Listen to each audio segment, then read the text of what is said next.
Sabi ko easy run lang. Bilis ko ng pacing ko. So this is day 4 of running 10 kilometers every day for 100 days straight. Come on, let's go. 1K.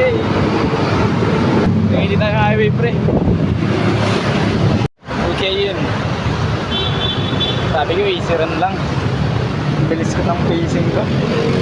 Definitely need to slow down though. Ayaw namang ma-burn out agad.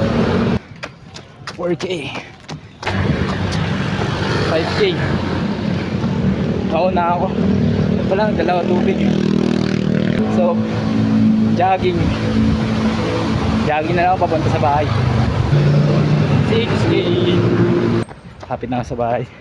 Then inom muna ng tubig. Then rekta ulit.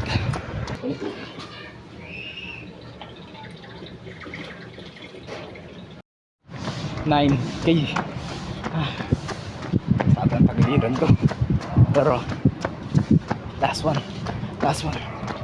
Okay. I think mas mahirap siya kasi nag-leg day ako kanina. And sobra rin yung fatigue ko kanina sa gym. And yeah. Pero buti kinain natin yung 10K. Okay. See you tomorrow. Godspeed boys.